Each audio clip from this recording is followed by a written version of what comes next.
بسم اللہ الرحمن الرحیم ونعم المولا ونعم النصیر رب اشرح لی صدری ویسر لی امری واحلل عقدۃ من لسانی یفقہوا قولی اللہم صلی علی سیدنا محمد وعلی آل سیدنا محمد وعلی صحابہ وعلی ازواجہ اجمعین وبارک وسلم صلی علیہ۔ الحمدللہ، اللہ تعالیٰ جل جلالہ کا لاکھ لاکھ شکر ہے کہ مالک الملک نے آج پھر ہمیں اپنی رضا کے لیے اپنی محبت میں یہاں جمع ہونے کی توفیق اور موقع عطا فرمایا۔ لاکھوں اور کروڑوں درود اور سلام سرور انبیاء حبیب خدا حضرت محمد مصطفیٰ صلی اللہ علیہ وآلہ وسلم پر، جن کے طفیل یہ کرم ہوا۔ سامعین کرام، اللہ تعالیٰ نے قرآن پاک میں ارشاد فرمایا ہے وَلَوْلَا دَفْعُ اللَّهِ النَّاسَ بَعْضَهُم بِبَعْضٍ لَفَسَدَتِ الْأَرْضُ، اگر اللہ تعالیٰ لوگوں کی بعض سے بعض کی حفاظت نہ فرماتا تو زمین پر فساد پیدا ہو جاتا۔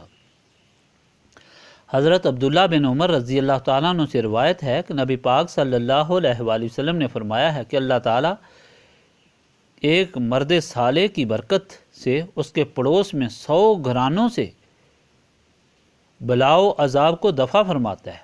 حضرت عمر رضی اللہ تعالیٰ عنہ نے حدیث بیان کرنے کے بعد یہی آیت پڑھی، اگر اللہ تعالیٰ نیک لوگوں کی وجہ سے دوسرے لوگوں سے عذاب دفع نہ کرتا بلکہ ہر بدکاری کی سزا دیتا تو سب زمین خراب ہو جاتی۔ حضرت جابر رضی اللہ تعالیٰ عنہ نے روایت کی ہے کہ نبی پاک صلی اللہ علیہ وآلہ وسلم نے فرمایا ہے کہ اللہ تعالیٰ ایک نیک مسلمان کی برکت سے اس کی اولاد اور اولاد کی اولاد کو اور اس کے سب گھر والوں اور آس پاس کے گھر والوں کو درست کر دیتا ہے، اور وہ ہمیشہ اللہ تعالیٰ کی حفاظت میں رہتے ہیں۔ قرآن پاک کا ایک حصہ نیک اور بد بندوں کے حالات پر مشتمل ہے۔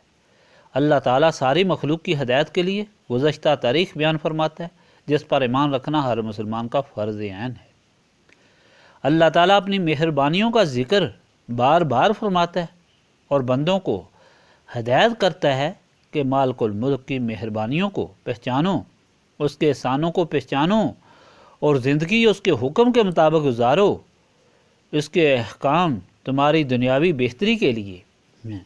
اگر تم ان احکام پر عمل کرو گے تو دنیا میں سرخرو اور سرور و کیف والی زندگی گزارو گے، اور پھر اللہ تعالیٰ نے اس کے بعد ایک ایسی زندگی بنائی ہے جو کبھی نہ ختم ہونے والی ہے۔ اس میں اپنے تابع فرمان بندوں کے لیے عجیب نعمتیں بنائی ہیں، وہ تمہیں عطا فرمائے گا، اور اگر ایسا نہ کرو گے، ان چیزوں میں مستغرق ہو کر اللہ تعالیٰ کو بھول جاؤ گے جو اس نے دی ہیں، تو اللہ تعالیٰ تمہارا سکھ چین چھین لے گا۔ دنیاوی چیزیں تمہارے لیے عذاب بن جائیں گی، وہ اولاد ہو، ماں باپ ہوں، یا جاہ و جلال ہو، یا دولت و جائیداد ہو۔ اس حقیقت کو بیان کرتے ہوئے مالک الملک گزشتہ تاریخ بتاتا ہے کہ مالک الملک نے یہ ہدایت روز اول سے ہی دینی شروع کی۔ آدم علیہ السلام کو بھی حکم جنت میں رہنے کے لیے دیا تھا، اسی طرح تمام اللہ تعالیٰ کے رسول مخلوق کی ہدایت کے لیے آتے رہے۔ جو اللہ تعالیٰ کے رسول کی تابع داری کرتے رہے وہ تو کامیاب ہوئے دنیا اور آخرت میں، اور جنہوں نے منہ موڑا وہ دنیا میں وبال میں ہو گئے اور آخرت میں بھی عذاب عظیم میں گرفتار ہوئے۔ قرآن پاک شاہد ہے کہ کس طرح نوح علیہ السلام کی ساری قوم غرق ہوئی، صالح علیہ السلام، لوط علیہ السلام اور حضرت ابراہیم علیہ السلام کی قوم۔ لیکن یہ بات روز روشن کی طرح اللہ تعالیٰ اور اس کے پیارے رسول صلی اللہ علیہ وآلہ وسلم کے فرمان سے ثابت ہے کہ جہاں کہیں بھی عذاب آیا اللہ تعالیٰ نے پہلے اپنے بندوں کو دور کیا، پھر عذاب آیا۔ اگر اللہ تعالیٰ کا ایک بندہ بھی، اللہ تعالیٰ کی یاد کرنے والا ایک انسان بھی موجود ہوا تو عذاب رکا رہا۔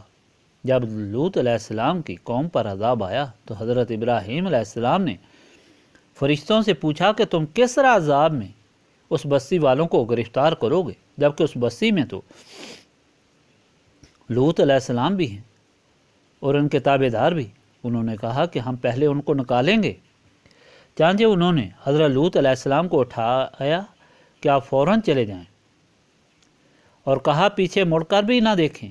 مشرکین مکہ نے جب حضور پاک صلی اللہ علیہ وآلہ وسلم سے کہا کہ آپ اگر سچے ہیں تو ہم پر خدا تعالیٰ کا عذاب مانگیں، تو وہی آئی کہ جب تک آپ موجود ہیں ان میں عذاب نہیں آئے گا۔ حاضرین مجلس، بیان کرنے کا مقصد یہ ہے الحمدللہ کہ آپ کو مالک الملک نے اپنی بارگاہ میں توبہ کرنے کی توفیق عطا فرمائی ہے۔ یہ عمل، یہ محفل صرف آپ کی اچھائی اور بلندی درجات کے لیے نہیں بلکہ سارے پاکستان کے مساکین کے بچاؤ کے لیے ہے، اور اللہ تعالیٰ جانتا ہے کہ آپ کی یاد سے کتنی مخلوق اس دور پر فتن میں عذاب سے محفوظ ہے۔ جو لوگ اس کو نہیں مانتے وہ قرآن کے فرمان اور حضور پاک صلی اللہ علیہ وآلہ وسلم کے فرمان کو جٹلا کر ملعون بنتے ہیں۔ استغفر اللہ۔ اب شروع کریں۔ بسم اللہ الرحمن الرحیم۔